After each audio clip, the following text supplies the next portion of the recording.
El rock argentino nació en el baño. Bueno, no. Pero sí. Por supuesto me estoy refiriendo al baño de la Perla de Once y a los acordes que allí sonaron por primera vez en mayo de 1967. Los de la balsa. Estoy muy solo y triste acá. Pero ¿y antes del 67 no hubo rock en Argentina? Sí, hubo. Así que hagamos un viaje al pasado hasta mediados del siglo XX a ver qué se andaba cantando en el suelo argento por aquella época.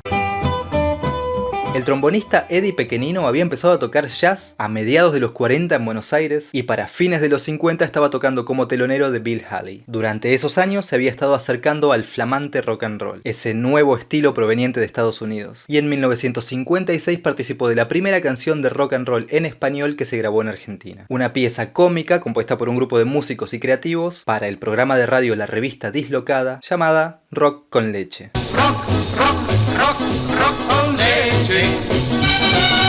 Me levanto con el rock. Sin embargo, aunque sin letra en español, ya el año anterior, en 1955, Oscar Alemán había publicado una de las primeras piezas de rock and roll grabadas en el país de las cuales aún se conserva el audio. Una versión de Rock Around the Clock con aires yaceros llamada Bailando el Rock and Roll.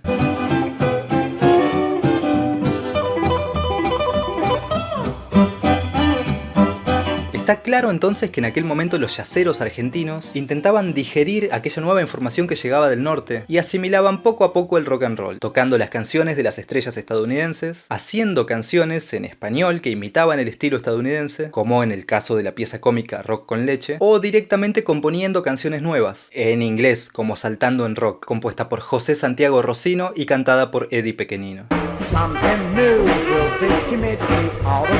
El yacero rock and rollero formó su propia banda llamada Eddie Pequenino y sus Rockers, y cuando Bill Haley tocó en Argentina en 1958, ellos fueron convocados para tocar como teloneros. Sin duda, Pequenino fue uno de los pioneros del rock and roll en Argentina, así lo afirmó ya Sandro en 1987. Y el primero que hizo rock en este país fue Eddie Pequenino. Claro. No sé si vamos a decir para los chicos, ¿no?, que están escuchando la tecnología del rock. Esa fue la primera banda rock que hubo aquí. ¿Y qué tiene que ver Sandro con todo esto? Podrías estar preguntándote. Bueno, Sandro tiene mucho que ver con los comienzos del rock and roll en Argentina. Y jamás tú cambiarás. A los 18 años publicó su primer sencillo que constaba de las canciones A esto le llamas amor y Eres el demonio disfrazado. Covers traducidos al español de las canciones You've Got the Nerve to Call This Love de Paul Anka y You're the Devil in Disguise de Elvis Presley respectivamente. You have the nerve to call this love. Porque llamar es tu amor. You look like an angel. Sonríes como un ángel. Sonríes como un ángel. Sandro se dedicó a eso en sus primeros tiempos, a cantar, usando una estética inspirada en la de Elvis, versiones en español de canciones famosas de rock and roll, como incluso A Hard Day's Night o Can't Buy Me Love de los Beatles. Un día que pasó, ni con dinero. Cabe aclarar igualmente que unos años antes de esto también pasaban otras cosas. Por ejemplo, Johnny Tedesco publicó su canción Rock del Tom Tom en 1961, el primer rockabilly argentino en español. Escuchas tú mi bien este tom tom, estamos en el bosque. Así que el rock and roll se seguía produciendo en el país, pero siempre siguiendo esa misma línea, todavía sin esa identidad argentina que define a lo que hoy conocemos como rock nacional. Pero a mediados de los 60 iba surgiendo algo nuevo. Sandro se fue alejando del rock and roll, como cuenta Billy Bond, quien fue copropietario del bar La Cueva. Salimos a fumar un cigarrillo al hall de donde se realizaba el festival, el primer festival de la canción. Ahí Sandro Roberto me dice muñeco, me llamaba de muñeco. Hicimos un tema con Anderle, en el cual es la última oportunidad.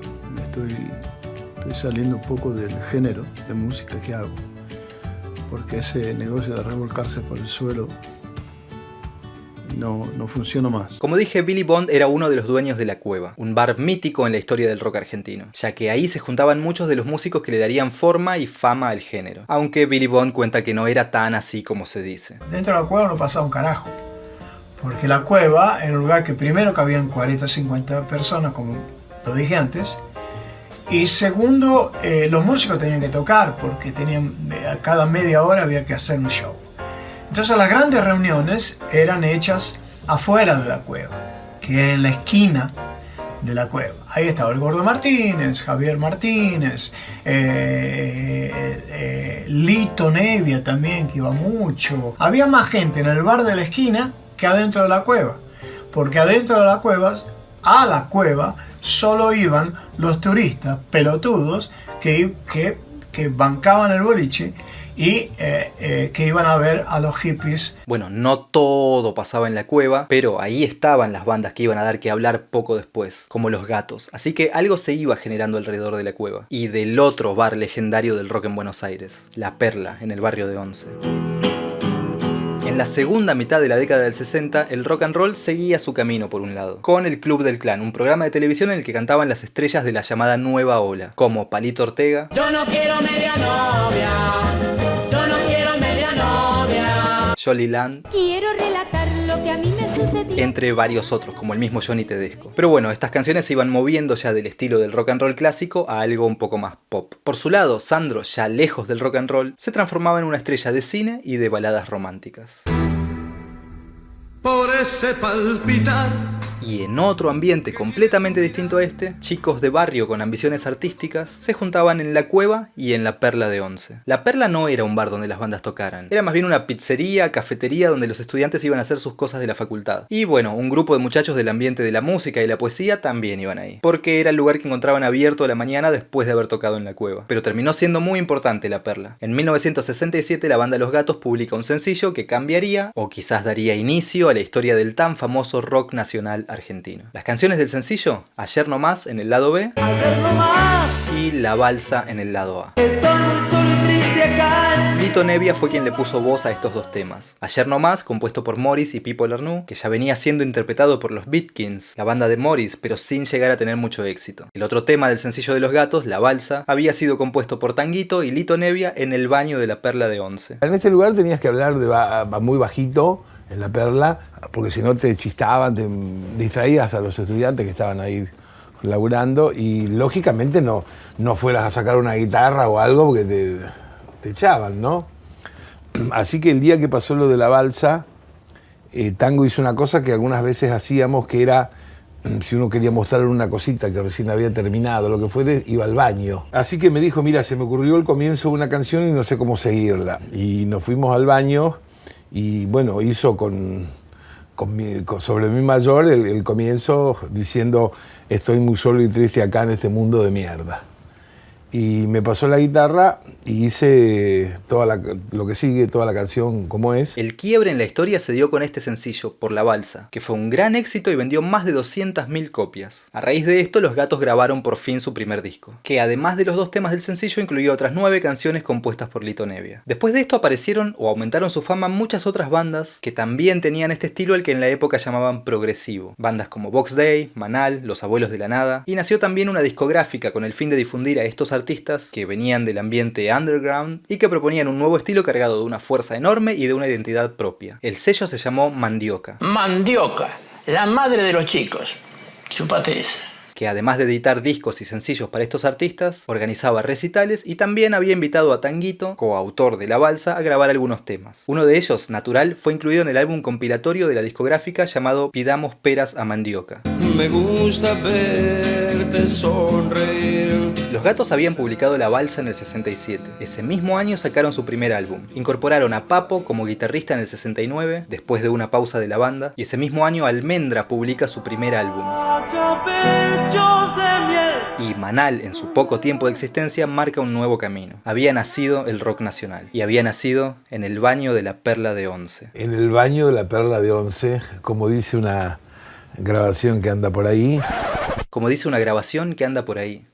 La grabación de Tanguito, el otro autor de la canción, el otro protagonista de esa escena del baño junto a Lito Nevia. En el baño de La Perla de Once. Tanguito no corrió con la suerte de todos los demás. Después de unos años complicados, pero muy complicados de verdad, daría para hablar un video entero sobre Tanguito. En 1972, a los 26 años, muere en circunstancias bastante poco claras. ¿Pero se acuerdan que la discográfica Mandioca lo había invitado a grabar unos temas? Bueno, en 1973, al año siguiente de la muerte de Tanguito, se publicó un álbum llamado Tango, que incluyó esas canciones grabadas por Tanguito. Y también algunos diálogos que tuvo con Javier Martínez, baterista de Manal, en el estudio. Unos diálogos que se dan justo antes de la grabación de La Balsa. No, no me hagas cantar eso, por favor. Y además es tuyo la balsa. Pero voy a cantar este.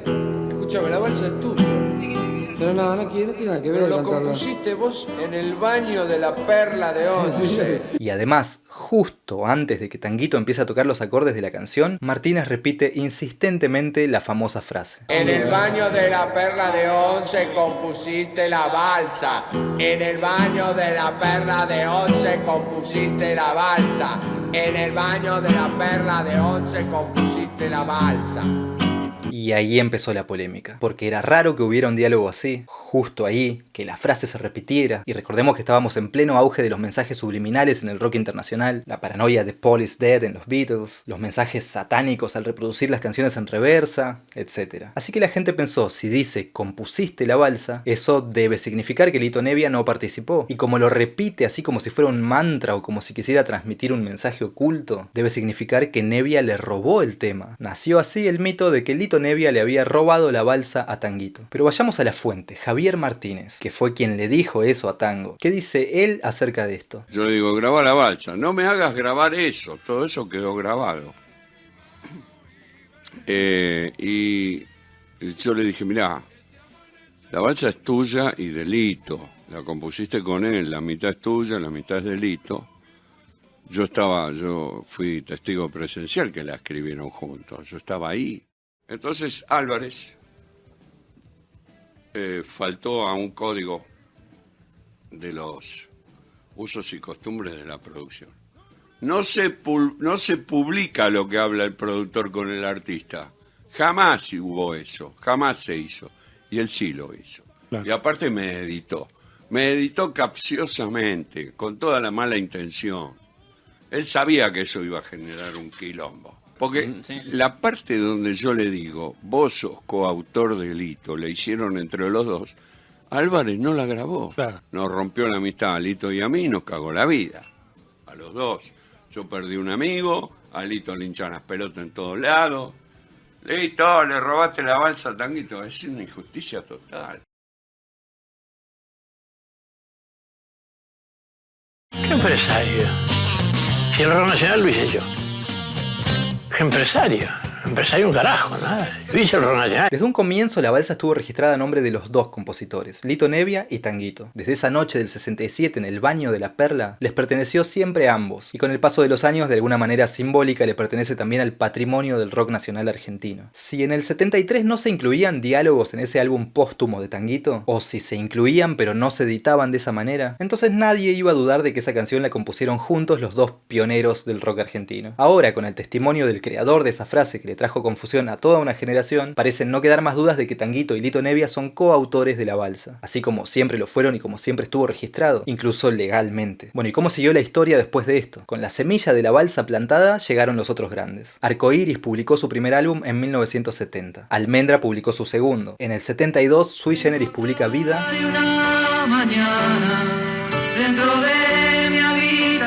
Y en el 73 se publica uno de los discos más significativos del rock argentino, Artó, de Luis Alberto Spinetta. Álbum que este año cumple 50 años y que generó una especie de meme en las redes sociales en el que la gente al ver cualquier cosa que tenga un color similar al de la portada, canta un fragmento de alguna canción del disco, como el comienzo de Bajan, por ejemplo. Tengo tiempo. Por eso tengo esta remera. Y por eso la diseñé. Si te gusta deberías entrar al enlace de mi perfil o de la descripción del video, que ahí la vas a encontrar en diferentes colores y con diferentes variaciones del diseño. Además de otros diseños que también hice yo. Naufragó una balsa que nunca zarpó. Esta fue la historia de los comienzos del rock en Argentina, los antecedentes y los orígenes con la balsa marcando un quiebre en la historia. Y por supuesto que hubo mucha más gente involucrada en el origen y en la evolución del género en nuestro país. Contame en los comentarios quiénes fueron para vos las figuras más influyentes. No te olvides de pasar por mi tienda para ver las remeras, buzos y bolsas con diseños musicales que seguro que vas a encontrar alguno que te guste. Sé que te gusta la música. Acordate de seguirme para más contenido musical. Estoy muy solo y triste acá en este mundo abandonado. Tengo una idea, esa de irme al lugar que yo más quiera. Me falta algo para ir, pues caminando yo no puedo. Construiré una balsa y me irán a naufragar. tengo que conseguir mucha madera. Tengo que conseguirla de donde pueda.